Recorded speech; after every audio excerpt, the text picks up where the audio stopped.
Hello, magandang oras po sa inyong lahat. Ito po ang bago nating nakuha. Birtod po ito ng aluhipan. Yan po ang mutya ng aluhipan.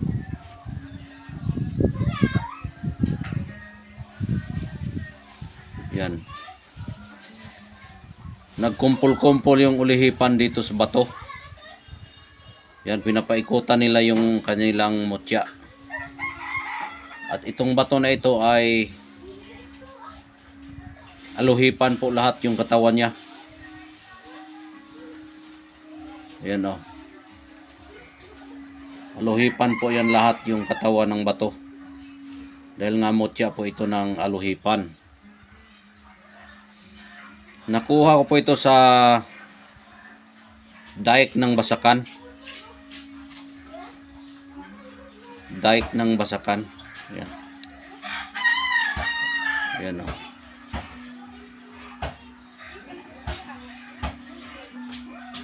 Kagabi ko lang ito nakuha. Yan.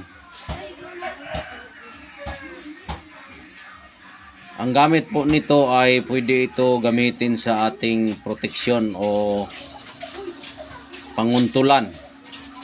Kasi ang proteksyon po ay nagdadala sa aluhipan na siya ay maaring ikaw ay masamaran o maputulan, kaya mo makagalaw yung katawan, buong katawan mo. Ito ay may halong kabal din ito. Dahil yung bato kasi pangpakabal po yan. At yung pangpakabal po ay nagdadala sa birtud ng bato na galing sa aluhipan. Ang aluhipan na may kapangyarihan, kung ano yung abilidad ng aluhipan, ay yan din ang abilidad sa iyo kapag dala mo itong kanyang mutya. Kaya yan po ang mutya ng aluhipan na nakukuha natin. Ayan. Ang pagkuha po nito, kabilugan ng buwan.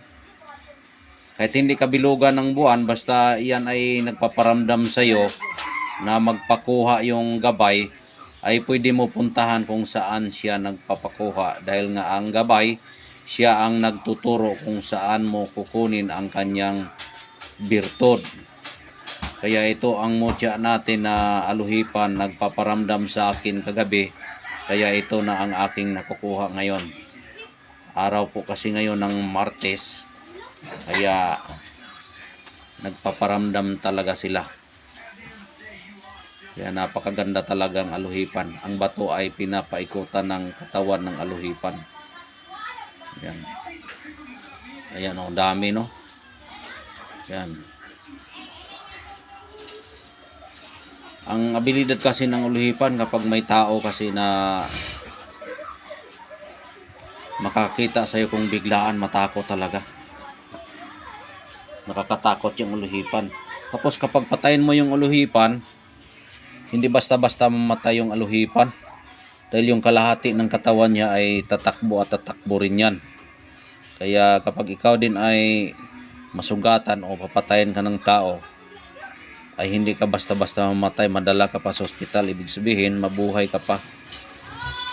Yan. Ang paggamit po nito, balutin mo ito ng pulang tela, ihabak mo, dalhin mo kung saan-saan. Proteksyon yan. Ang iba, ilagay mo ito sa tubig tapos inumin mo. Kung may mga sugat-sugat ka sa katawan, pwede mo ito gamot. Yung tubig niya ilagay mo sa yung mga sugat. Madali lang humilom yung sugat mo dahil sa birtod ng aluhipan. Yan po ang mutya niya.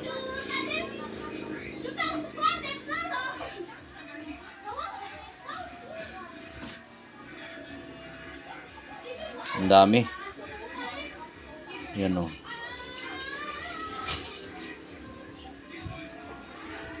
Yung ulo niya o. Ulo ng aluhipan dyan o. Yan o. Ang dami. Hinupiutan nila yung bato.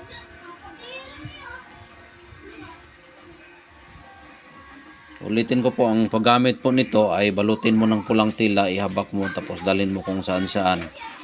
Pamproteksyon din ito. ng proteksyon. Kasi yung aluhipan kasi walang aluhipan kahit kaano kalakas yung takbo ng aluhipan, hindi yan makras o madisgrasya dahil maraming paa. Maraming paa yung aluhipan. Kapag dala mo ito, kahit gaano kalakas yung takbo mo, kahit na mapandol ka, ay hindi ka masugatan. Hindi ka masugatan agad dahil sa daming paa ng aluhipan. Siguro pag bilangin mo yung paa ng aluhipan, maabot siguro yan mga 1,000. Yung paa ng aluhipan. Na hindi yan makras kung ikaw ay magtatakbo-takbo. Hindi yan makras. Hindi madisgrasya yung aluhipan. Pag putulin mo yung katawan ng aluhipan, yung kalahati, tatakbo at tatakbo rin yan.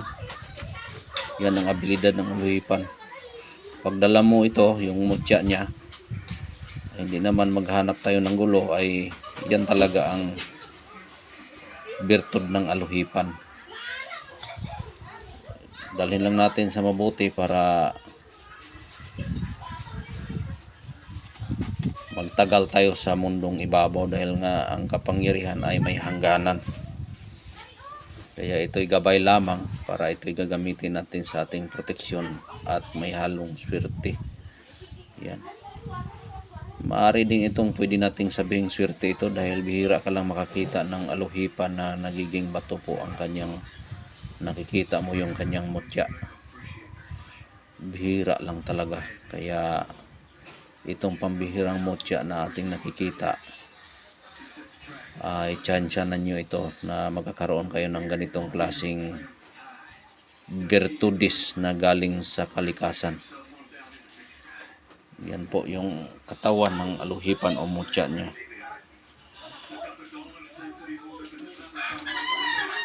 Bihira ka lang kita ng ganito. Kagabi kasi may nagpaparamdam sa akin na magpakuha, ay kaya kinuha ko. Nagdadala ako ng bara. Pagdalanan ako ng bara, pagpunta ko doon, ito na ang aking nakukuha.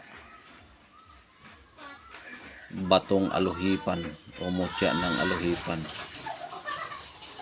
Kagabi pagkuha ko nito, nag-aamag pa ito. Nagliliwanag. Ngayong umaga, tiningnan ko, kunti na lang ang kanyang liwanag. Kunti na lang. Pero paggabi, lumiliwanag ito.